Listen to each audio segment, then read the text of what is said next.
Welcome, everybody. As I've already said, this could not be a better group of people to bring together in any one room, any purpose whatsoever. Just, thank you so much for coming. I'm very excited to welcome you all to a program featuring two remarkably distinguished scholars. Together, they'll be exploring the high-impact, collaborative, interdisciplinary scholarship they do in fields that bring together, just for a start, I'm sure I'm missing like most of them, sustainability in all its dimensions, area studies, social justice, and mobile technologies. Today's event is part of Gordon Library's Authors Unbound series, which we in the library fondly call Anna's Madness because there's so many of them. That's because there's so many of you, so that's really exciting. It launched this year to celebrate the full range of authorship that we have here, and it's been just a delight. Today's program is also the inaugural event on a new citywide, can we say that? Yes, yes we can.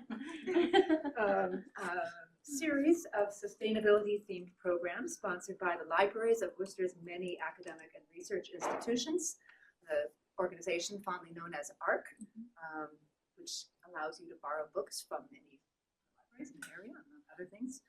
The series is called Worcester Reads, Writes, and Makes, to incorporate even more kinds of making and authorship. Other series events this spring include an exciting panel on sustainability at Clark University, March 25th, that's next week, and two wonderful, really fun interactive events at WAM, just around down the street, where you get to make stuff and learn about sustainability through the art in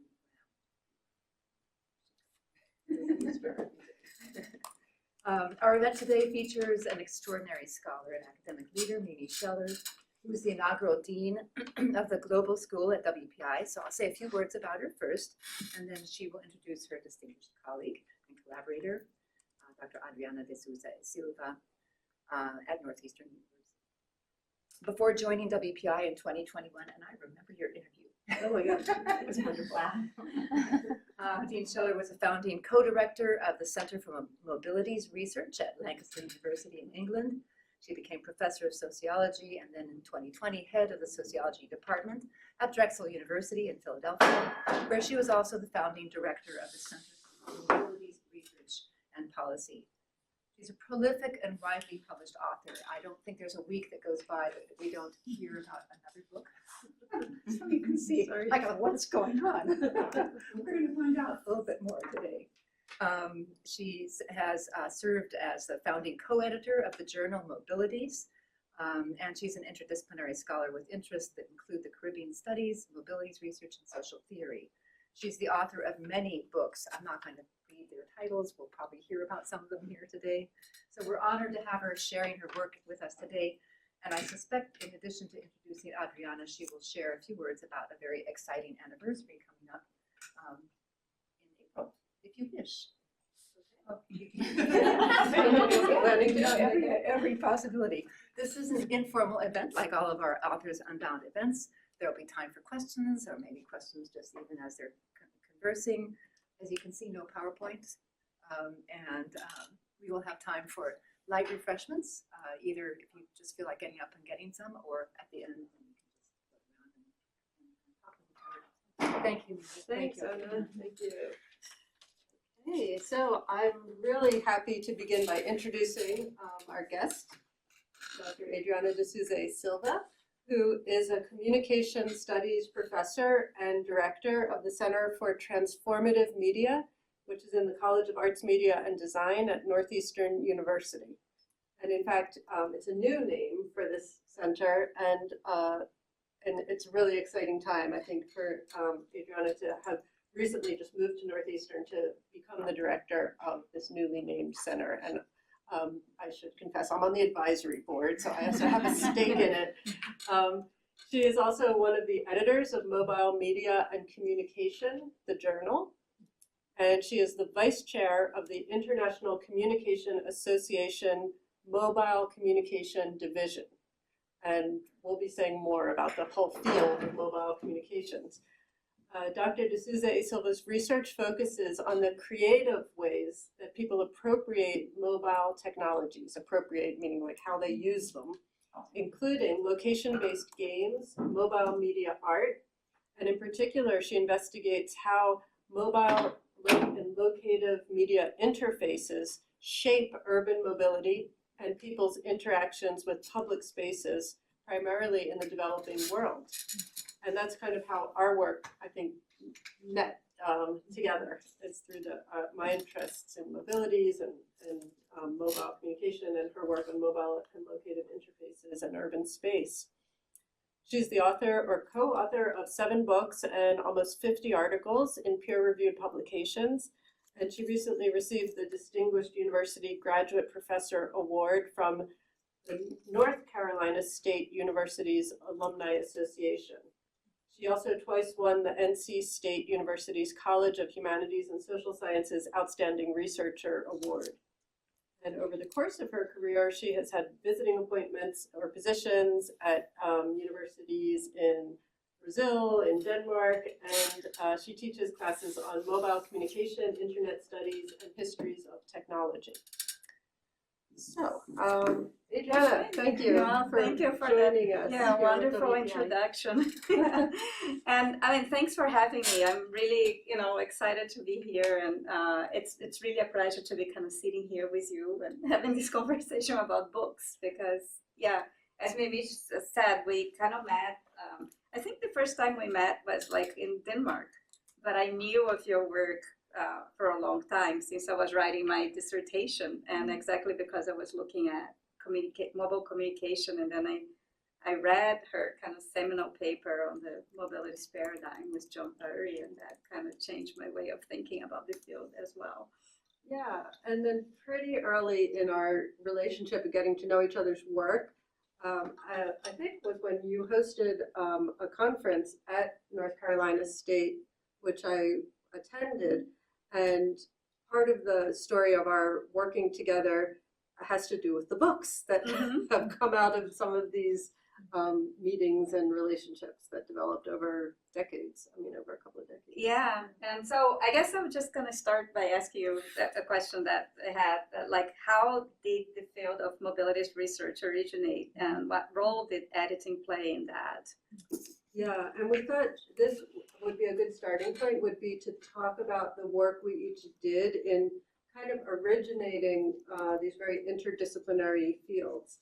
And in my case, I was in England at Lancaster University, which was my first professorial job, I guess you could say, and founded what was called the Center for Mobilities Research.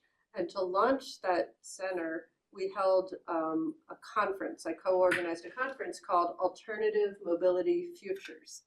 And we were really interested, this was in 2003, 2004, we were interested in the question of sustainable mobility transitions. That is to say, getting people to drive cars less. And it's funny to think this was back in 2003 that this conversation was happening in England and across Europe, really. It was more muted here in the US. It hadn't quite caught on, but the whole idea of moving beyond what we call automobility, the dominant system of automobility, was very much part of the discussion happening in Europe 20 or more years ago. And out of that conference, we had some projects to edit some of the authors and the contributors. And the theme of today's event was kind of about edited collections and contributing to edited books and what it means as part of a professional career trajectory in academia, to not just be doing your own peer-reviewed articles or maybe even your own books, although we might mention those also, but what does it mean to work collectively with other people? And so at that time, we, John Urry, who I had co-organized the event with, we co-edited a special journal issue in a journal called Environment and Planning A. And in that journal, we wrote an introductory piece that was this article called The New Mobilities Paradigm. And it came out in 2006, and it has now become like the definitive announcing moment of this new field. And in fact, just last week, I get pinged now and again by ResearchGate, yes, ResearchGate, and it said, your article, New Mobilities Paradigm, has a new achievement. And I was like, oh, what is it? Dig on it. It said, you are the most cited article of any author at WPI this week. Wow. And this has happened more than once. This article has had this long lifespan, and it constantly picks up citations. And if you look on H-Index or things like that, or Google Scholar, it's like a very highly cited article. But it came out of this collective work.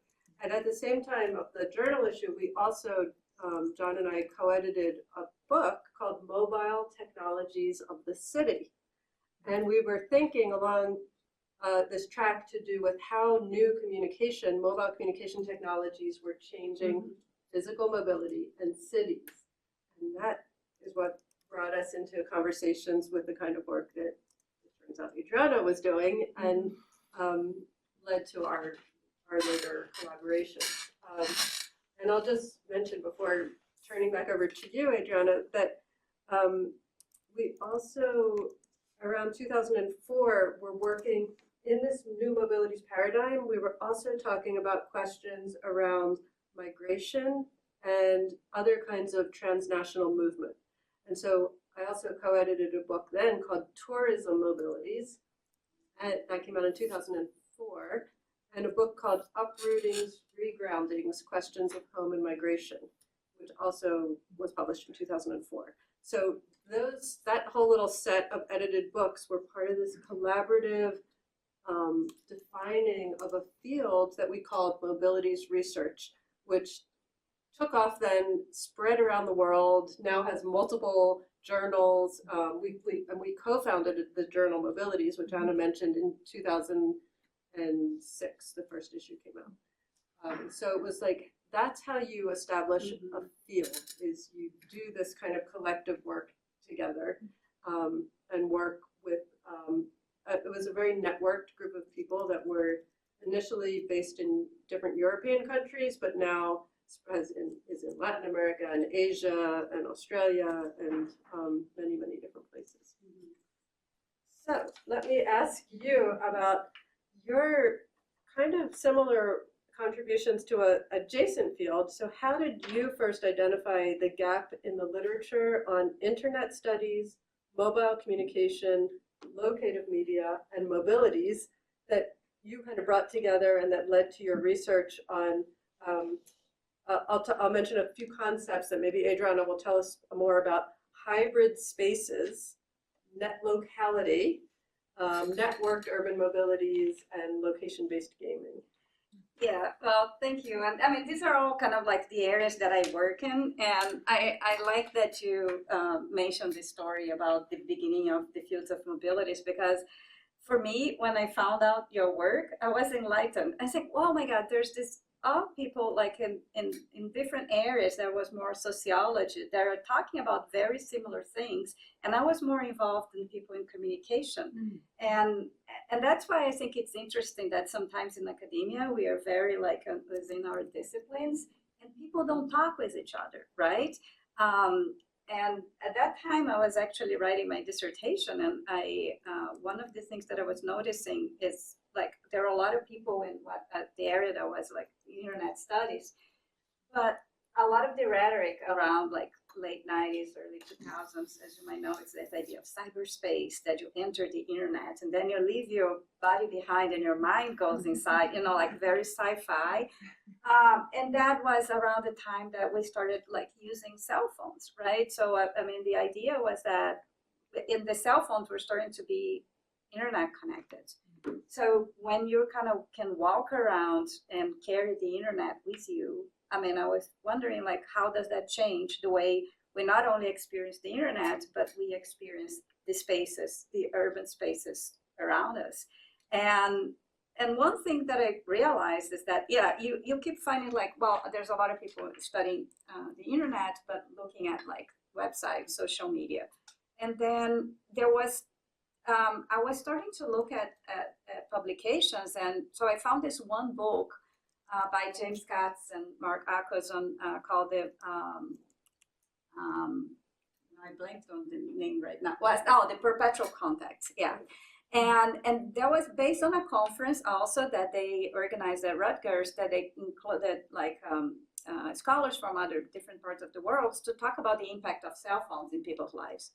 When I read the book, I realized that they were mostly talking at people talking on cell phones, you know, texting and talking, but not really using the internet. And I was like, well, I mean, so that's kind of like when you kind of combine, you know, internet studies there was this emerging field of mobile communication. And then I read Mimi's work. They were talking about mobilities and movement in physical space. That was the whole kind of theoretical kind of ground for the work that I was doing. But they were talking more about automobiles and transportation, as I said. And I was like, well, maybe we can connect that with mobile media and the internet to kind of start thinking about, you know, these ideas that, you know, she mentioned, like net locality, that became this book, and hybrid spaces, which is exactly this idea of kind of walking around, mixing physical and digital spaces, and by the mobility of users connected to each other and socializing with each other too. So I guess, yeah, I mean, I think was kind of getting a little bit of what the mobilities researchers were kind of saying and connecting with internet studies and this emerging field of mobile communications, and think like, well, nobody's actually writing about that.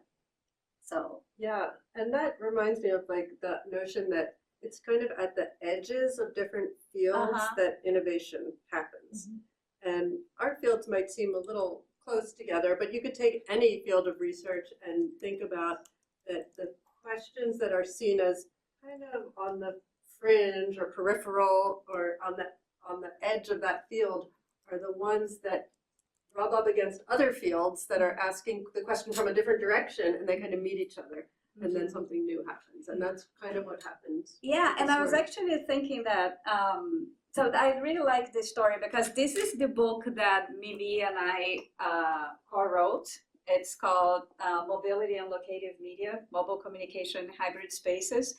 And that was based on a conference that Mimi was one of the keynotes, and we organized in North Carolina.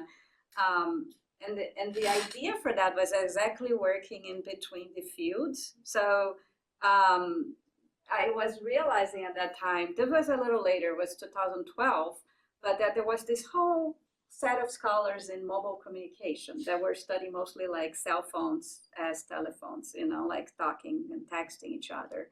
And they were coming more from, it was interdisciplinary, but mostly coming from communication.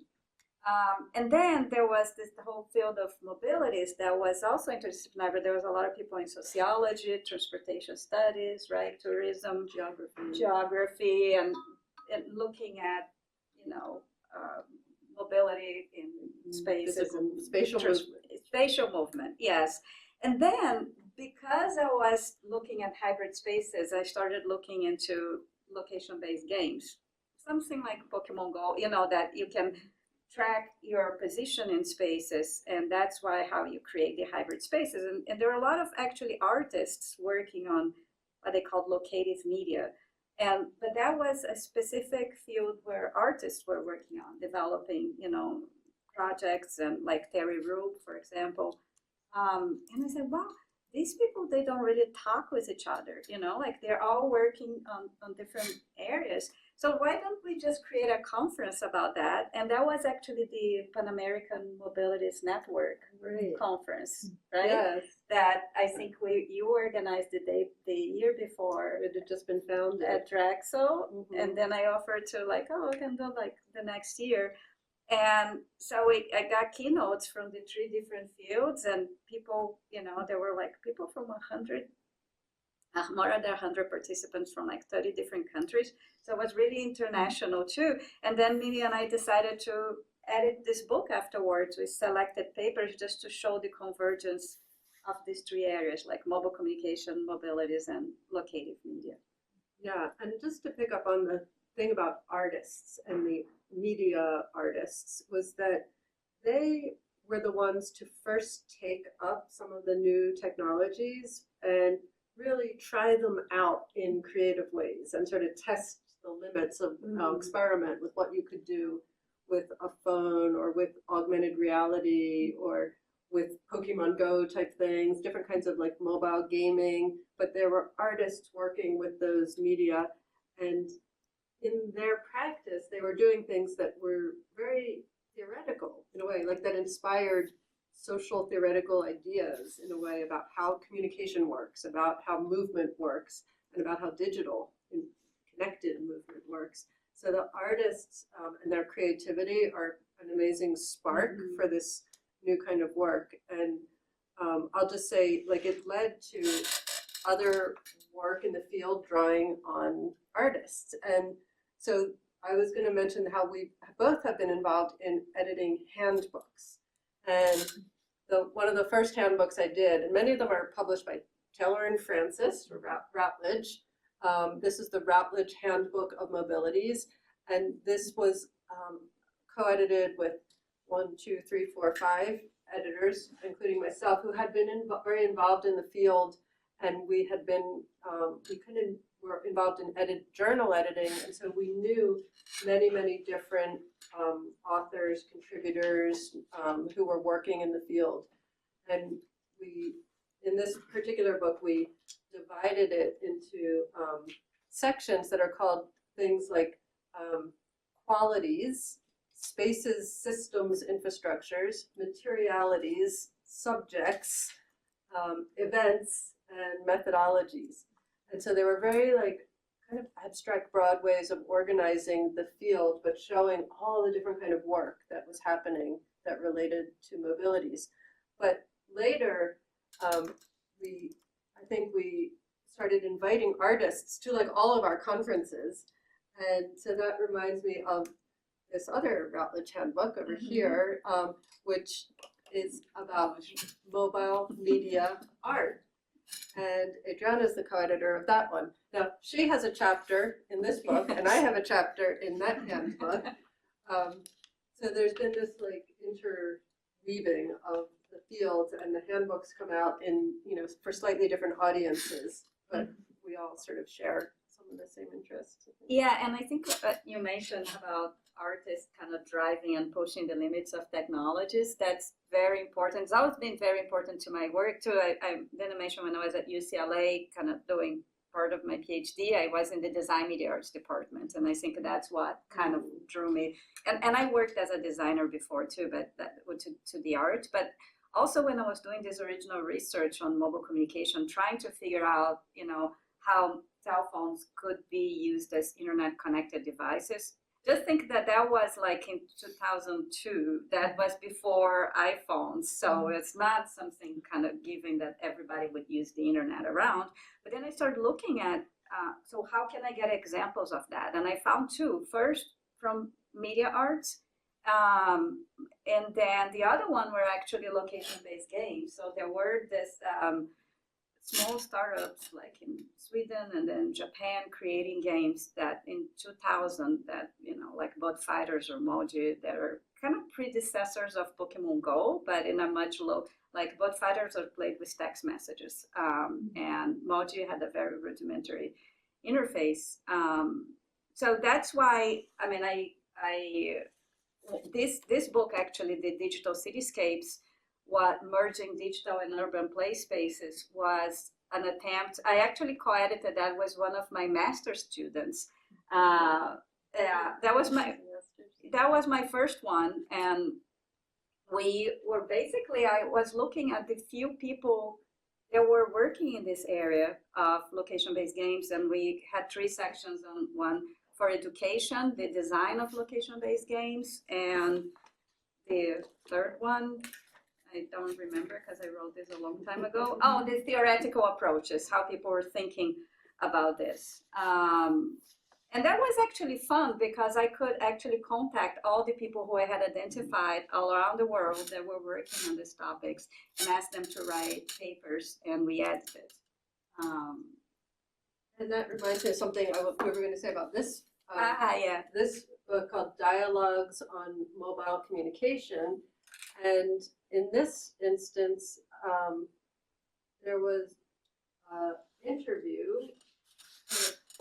Wait, Oh, explain. it was it in my was class. it was in your, oh, great, it was your class. Wait, Yeah. okay, explain the story of how this Okay, came about. yeah, well, I had this idea. So I was teaching mobile communication as a course that I created at NC State.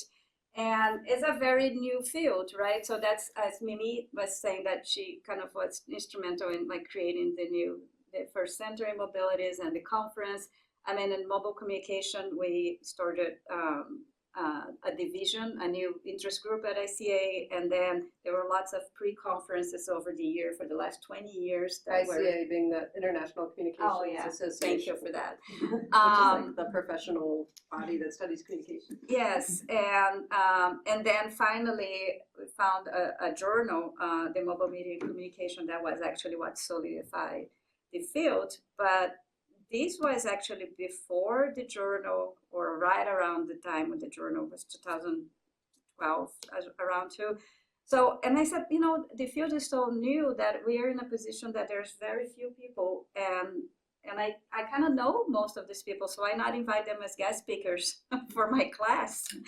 So I talked to my colleagues, and we did like Zoom lectures, and I actually, so I made a point of including Mimi as talking about, because I always started my mobile communication class talking about mobilities as one of the theoretical foundations, because I think that's something that, and there was another one about ubiquitous computing that I invited Paul Dorish. But she had a student speak to me and kind of so there's an edited dialogue here, which is in a sort of question and answer format, which is like another way, again, of showing the dialogic and collective emergence of the field. Yeah, so this was actually a fun book to edit, because so there was the lectures in my class, and then I transcribe, and then there was a Q&A with students, right? So a typical class, and I was thinking, oh, that would be actually fun to transform into a book, because it's a very dynamic knowledge, and we're talking about key concepts in this field. So I went back to the lectures and said, you know, can we transcribe your talk? And then I worked with them to edit their own talks, and I asked the students in class to write introductions and conclusions to that talk, and then I listed the authorship as being both the big scholars in the field and the students, and they were very happy about that. Yeah. And so I was going to talk about some other ways also that kind of happens, and another example is this book, Confronting Climate Coloniality, which is edited by a colleague of mine who we invited, who came and spoke here at WPI in our global school forum, and our was part of a conference also. And in this book, it came out of a series of sessions that were organized at a conference of the American Association of Geographers, and there were a lot of young scholars who were part of the sessions. And I was like, I don't think I gave a paper in the sessions, but I was like a discussant of the papers by many of the younger scholars. And so when we decided to create a book based on that, Farhana was the editor of the book, but I was giving comments back to the authors, helping them edit their pieces, get them together. And then I wrote an afterword, which kind of sums up the whole book story. And so again, it was a way to sort of both support more junior scholars, and then also to sort of make a statement about an emerging field. And so that's another way that these kind of edited collections come about, which I was going to ask you also about. What are some of the challenges of producing edited collections? You know, they're exciting, and you said fun at one point, but they're also challenging. Oh, yeah, and I mean, and later you can talk about that too. But so when I first, this is interesting, because when I first edited this book, I was just started as an assistant professor at NC State. It was like my second year, and I really wanted, because I love books. You know, I come from a tradition that people that's more humanities oriented, that books are important, not just journal articles. So I said, I'm gonna write a book, like edited collection. And I applied to a summer grant at NC State to kind of said, you know, and I had a plan, I'm gonna do this book over the summer. And I didn't get the funding because the comments are like, oh, no, you're aiming too high and you're not going to be able to do that. So they didn't give me the money. But then I did the book. Anyway, so it's all the money, right? I sat down with Dan and we got the papers and we edited. And I think the really, I mean, it's a lot of work, I think, because people are also saying, oh, as a non-tenured, person, you should try to do your own publications. You might get caught up on this, and but I love like editing and playing with text. For me, it's like a puzzle, and I think that's what's different from the journal editor, because you're more like selecting external reviewers and pushing papers forward. But when you edit a book, you kind of get to work with the authors and kind of shape the field in that way. So I do think that book chapters should be recognized, as much as, because in some fields, like it's more scholarly, like journal articles. But I mean, again, I think the main challenge is that people sometimes talk about, and it is like keeping, authors on track and getting, submissions late, which I'm very good at, like bugging people and having people submit on time. That's what I was going to say. Adriana is incredibly well organized and not shy to keep people on task, and that's what is required to get this many sort of edited collections out and going, is to be really clear on what the framework is, what the time frame is, what the due dates are, what the editing process is going to be, turning things around quickly, giving people comments back, Yeah. So I did have a bad experience in this book of one of the authors who we are editing and asking the authors to, make revisions, and they would simply either not do the revisions, or be late and just not answer to our comments. And we're kind of on that process for a long time. And then the book was due to the publisher. And I said, look, if I don't get your revisions now, we're not going to be able to include it in the collection. And they just didn't do, the suggested edits that we were suggesting. And I said, well, I'm not going to include. And they were not very happy. But that's, so this has happened once. It's not, I wouldn't say something that happened often, but I mean, there are some things that it's hard. I mean, doing the index was another challenge on this one, and I learned that I always now hire people to do, because this one I did by myself, and that was not fun. Indexing is very hard. But yeah, maybe you can share. I would be curious to know about your challenges too on editing the books. The handbooks are interesting because they have so many editors, and so we actually, had to divide it up into each taking a different responsibility. And so you really have to trust your co-editors, because they're responsible for their section, and that you're hoping they're going to do the same job that you are on your section and get it done in time. One of the ways we handled that in the Routledge Handbook of Mobilities was we decided to co-write introductions to each section, so that we were in touch with each other and we were formulating what that section was really going to be about. And we would write together very brief, like 2-3 pages, but that would keep us on track and focused and knowing what the other co-editors were doing, so that nobody fell off the train along the way. And I think that was a really helpful approach for dealing with multi-authored work. And three of us who were involved in that, actually, we more recently just co-edited, we co-edited during the pandemic a special issue of a journal, it was in the journal Mobilities, which we were co-editors of, and it was called Pandemic Immobilities. And this is an interesting variation where the publisher, a couple years later, came back to us and said, we want to turn the special issue of the journal into a book. They call it a SPIB, special issue into a book. So this is not the first time we've had special issues become SPIBs. And so we were like, oh yeah, let's do a SPIB. And so we were kind of rushing, and we put together the arrangement for the SPIB, and they take it basically as is, and they just stick it in a book. And we think it's because they market it differently to libraries in different ways. So some libraries have the journal access subscription, some journals have the book, some libraries have the book collection.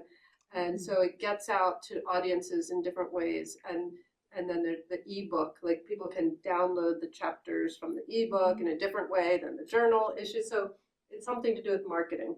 But here's the funniest thing, is that you might not notice it, but they misspelled the title because they were in such a rush to get this out. It says mobilities. Oh,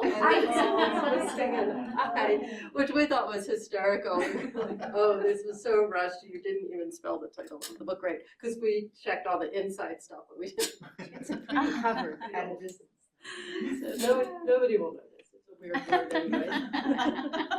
You just pretend it's a neologism. Right. That'll really catch people's eye. Like, what? And Mimi was telling me about that I thought it was a great idea of turning like special issues into books because of different audiences, and I might suggest that to Sage. I don't know if it like some of the journals, because as I said, I'm the editor of Mobile Media and Communication. I think would be nice to have some of our special issues turned into books, because And speaking of, you'll see both of these have actually generic covers that appear on entire series of books that get the same cover. And these days it's often a little bit of a fight to get a cover on your book that is not just the generic one because of publishing costs and how they do things. So these ones, I really had to work. This one and this one, I really had to work with the publisher to get a picture of the book cover and get it on paperback, because normally I think they just want to sell to libraries and they make the hardcover like so expensive, but then nobody, only institutions can buy. So it is hard. And at the opposite end of the spectrum, I just quickly wanted to show this and this are European produced volumes by Lars Mueller Publishers and by the World Museum in Amsterdam. I have chapters invited for each of these publications, and you'll see beautiful pictures all through beautifully, expensively produced books that are still made in Europe and by museums. And so sometimes it's a real pleasure to just like be in one of these books that are like just nice to look at. And it's a whole different thing than a SPIB. SPIB is the opposite end of the spectrum. And I'm really liking that we're kind of talking about edited collections here, because I am a fan of edited collections, but sometimes, like there was some publishers, they were saying, look, we don't publish edited collections anymore, we just publish authored books. So there was a kind of some view that editing collections at like lower level. And I think, if you do a good job and you work with the authors and edit the texts, it can be, as we're talking here, really defining moments for the fields, because you can put together works that are important. And some of my biggest references in some of my research, especially early in the field that I said mobile communication, were edited collections from other people, right? From like Jim Katz and Mimi Scheller. That's where all the research was not the journal articles. Journal articles, I think they come after you have a journal, because there was no at that time, and then after the field established that more people start writing on that topic, right? So this is really how you kind of start, I think. Yeah, definitely. So I'm realizing it's 1:45, and we want to make sure you guys also have time for some questions.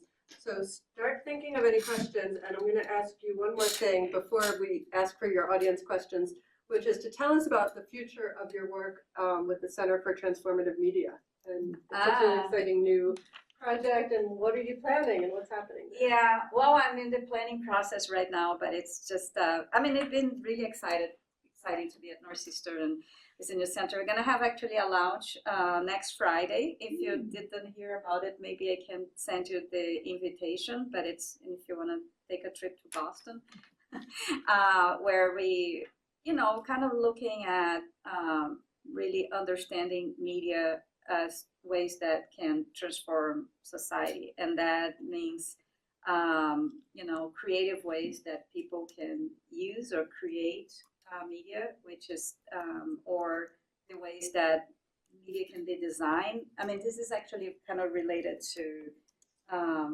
the new book that I'm writing. Actually, I don't know you asked about the center, but I just wrote a book actually, and it's under review on mobile network creativity, which is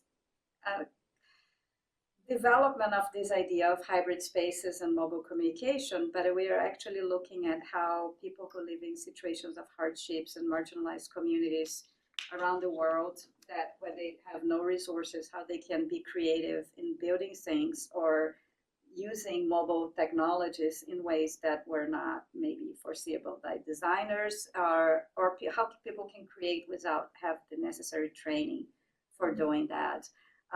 So that's, part of where my research is going, but also I'm trying to get other affiliated faculty and core faculty in the center that have similar work that includes communities and creative ways of using or thinking about emerging technologies. And so we're kind of planning some events for next year.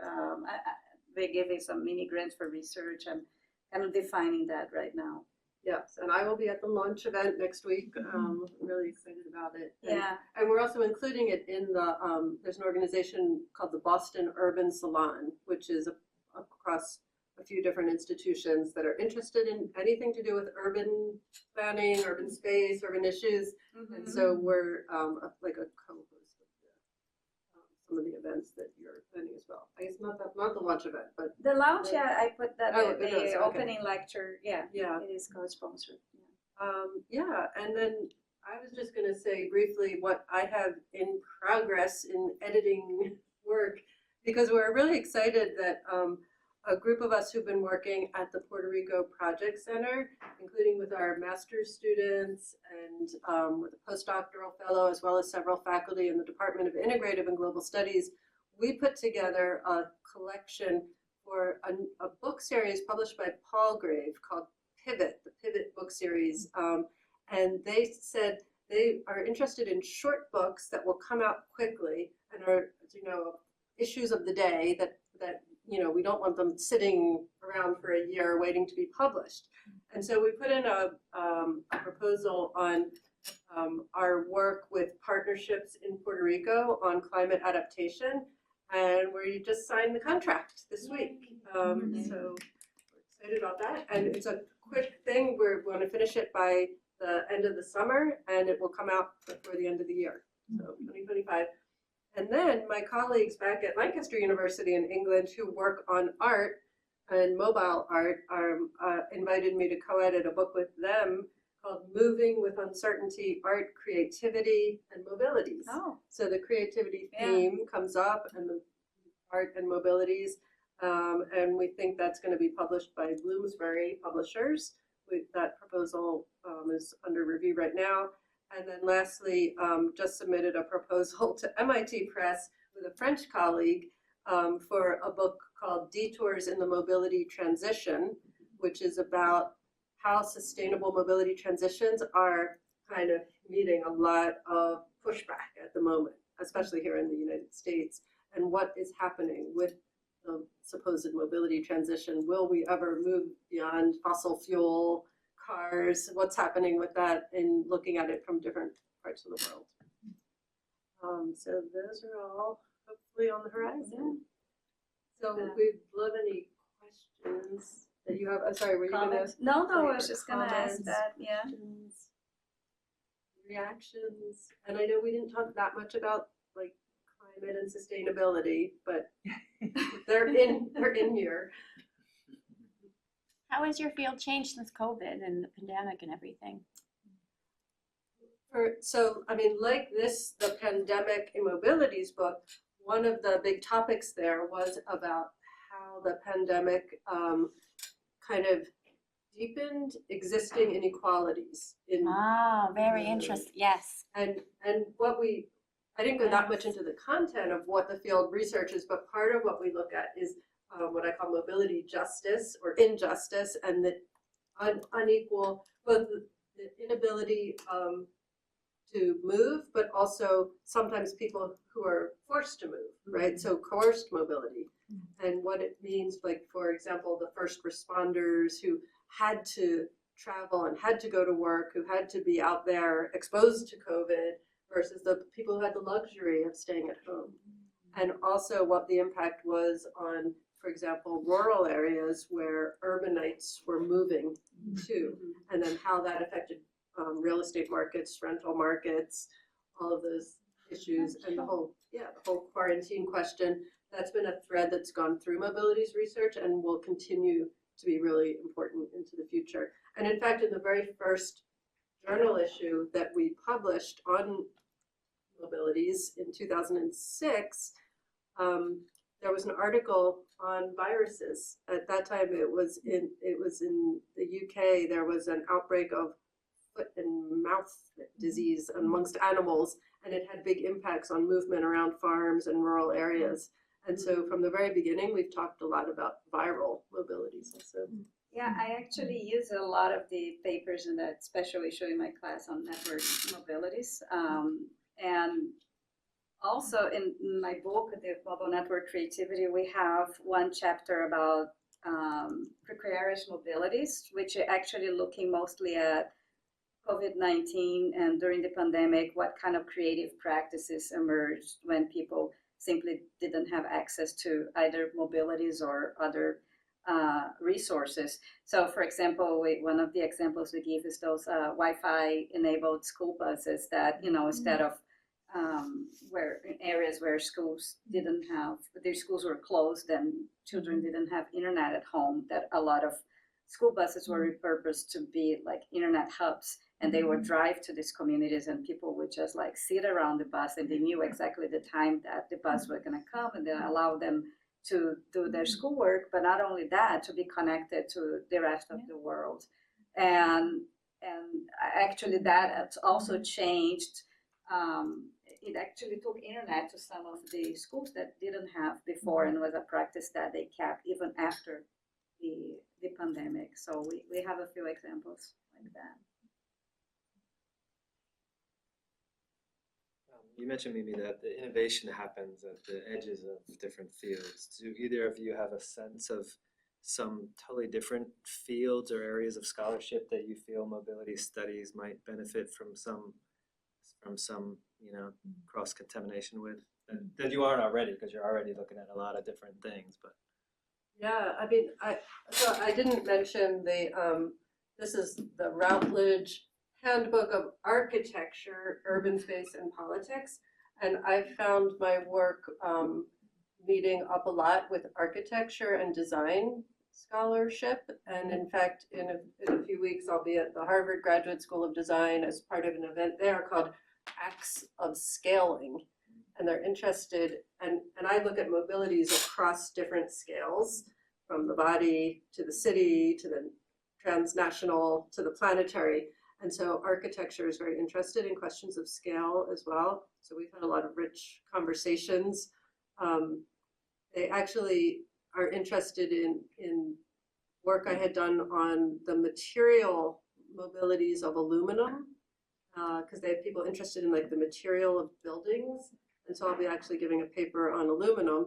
And in thinking about the paper on aluminum, what I was struck by recently was the discoveries in quantum computing of a new kind of quantum system for computation, and it mixes together a superconductor and a semiconductor, and the superconductor is aluminum. And so I was really interested in how aluminum works at the quantum scale, and then also how it's, you know, how we got into outer space, right? Our rockets and our airplanes and everything are made with aluminum, and in fact, the propellant in rocket fuel is aluminum. So that's like the weird kind of connections you can draw. That's super interesting. And you have a book on aluminum. Yes. That, so it's So it's come back into your life. right. So the book's called Aluminum Dreams: The Making of Light Modernity, and it's used in teaching a lot in architecture and design. Mm. So that's where they come across that word. Yeah, and one thing I was thinking about your question, not just like how mobilities is, I guess it's mobilities influencing other fields. I mean, so for example, mobile communication, I mentioned that in the beginning was very much about the cell phone. And there's a lot of, in recent years, a lot of different mobile technologies and media that, allow us to kind of move around. And it's not just, the cell phone is not the only communication media that we use while we're moving.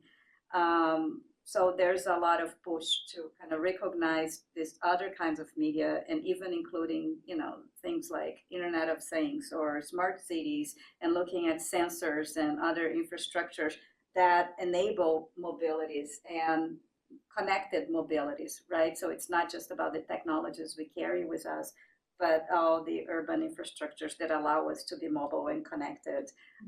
So, I think I've been pushing to,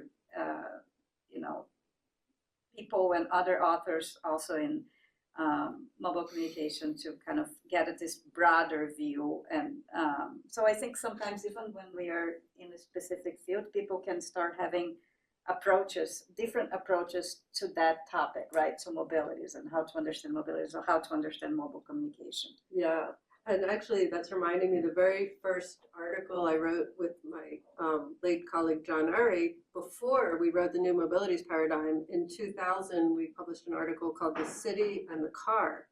And it was about the car as a mobile technology. And at the end of the article, we envision it as a kind of mobile communication device, a sort of smart car, a smart automated car. And we talked about the sustainability transition would be when we had cars that were like these smaller, softer, safer vehicles that could mix into city space and would have all of this communication technology. And sometimes I think we're finally getting there, because now the car manufacturers understand the car as a connected communication device, even before it's a car in a way.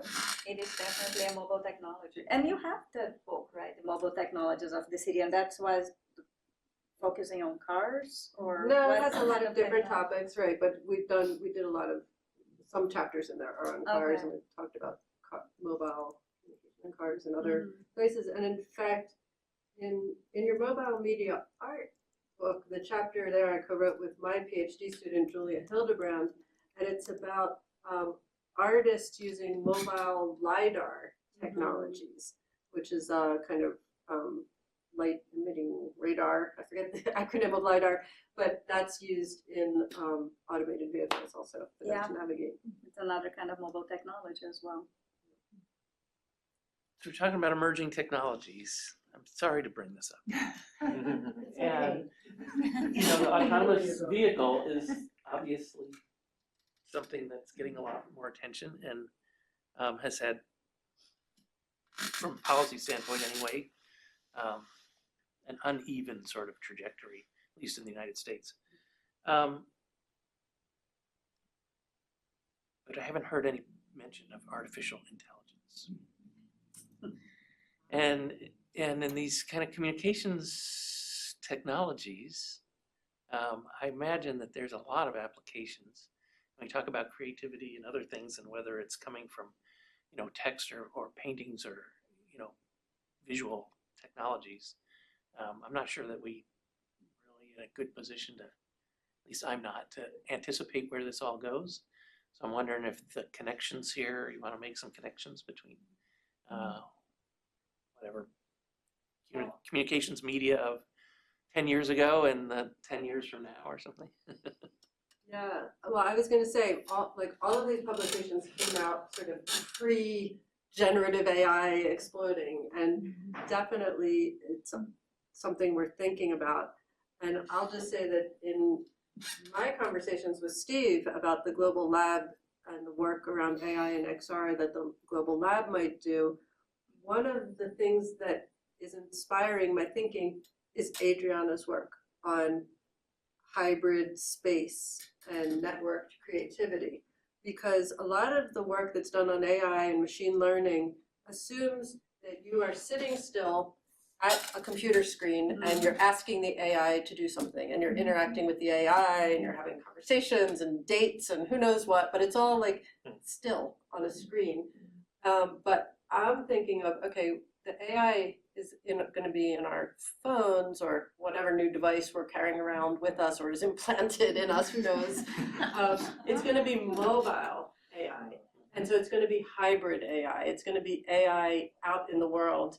And when I think about what does that mean for experiential learning or project-based learning, which is also out in the world, what does it mean to have mobile AI as part of that?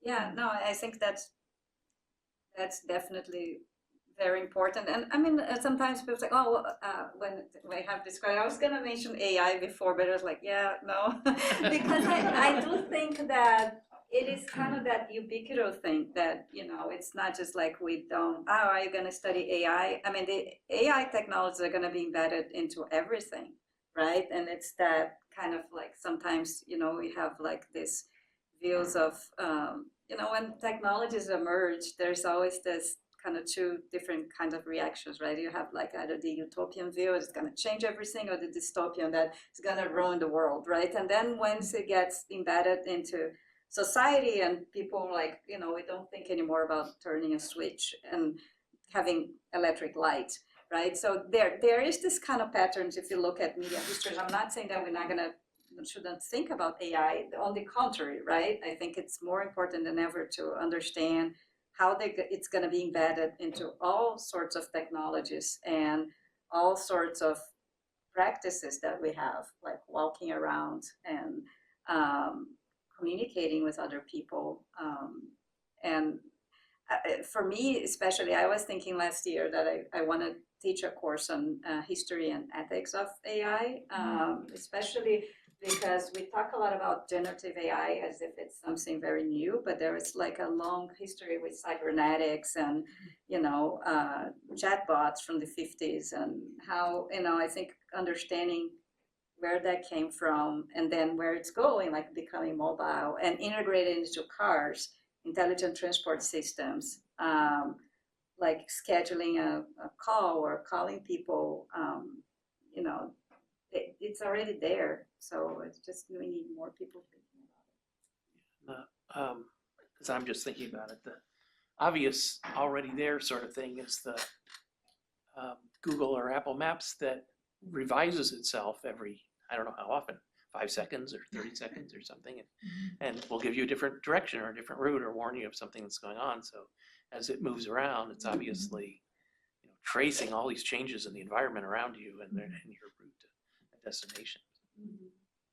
Yeah, I mean, and connected cars are a place in which a lot of this technology is first deployed and tested out.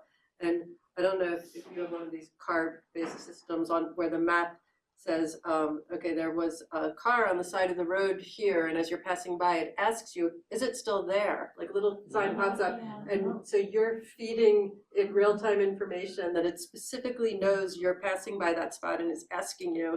And when it first happens, it's kind of creepy. You're like, oh, it's like I'm part of the machine watching everything and reporting to everybody. But that was always like part of the fantasy dream of what these technologies would do. And those are the few instances that we know we're feeding the information, right? Because most of the time it's collecting information from us without us knowing. And that's one of like the revisions of that paper of on hybrid space that I just published with Scott Campbell and communication theory. We kind of, because that paper from hybrid space was originally published in 2006.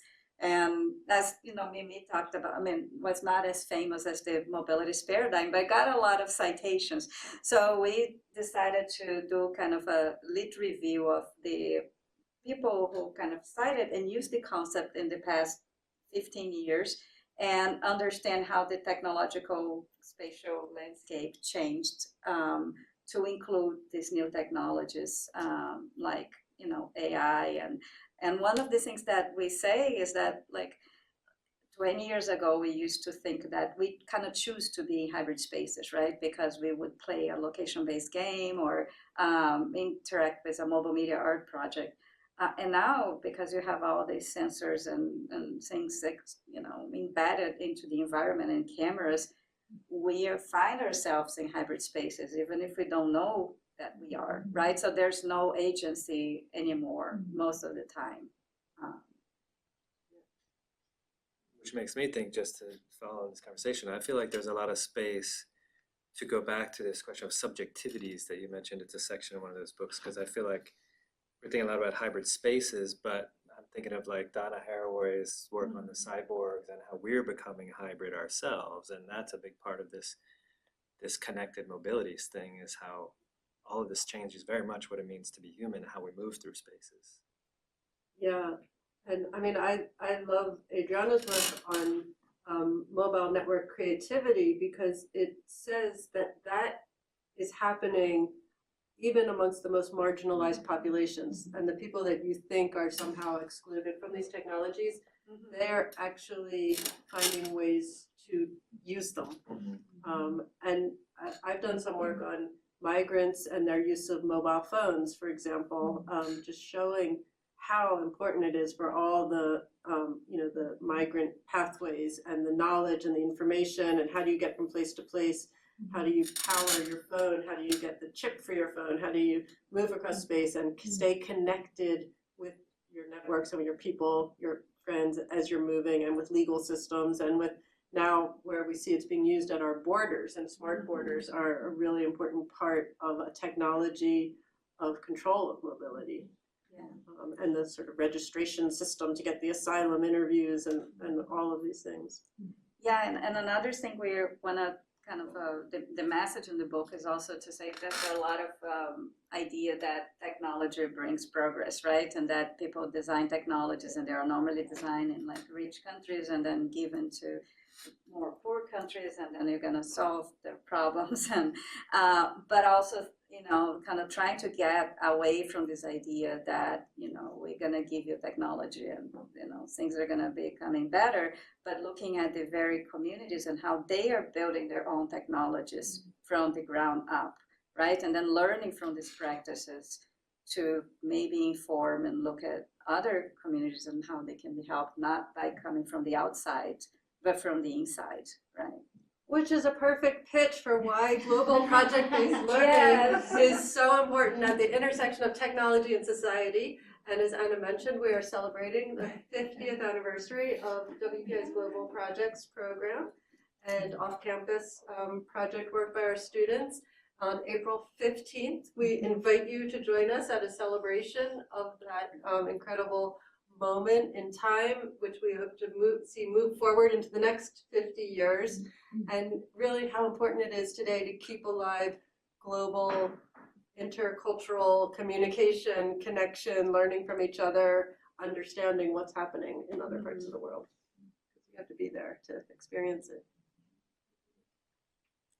I think we're probably at the end, so thank you all.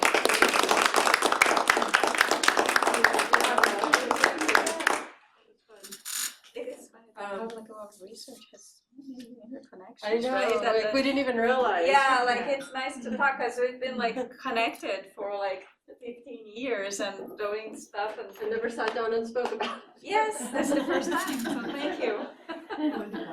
Thank you so much. And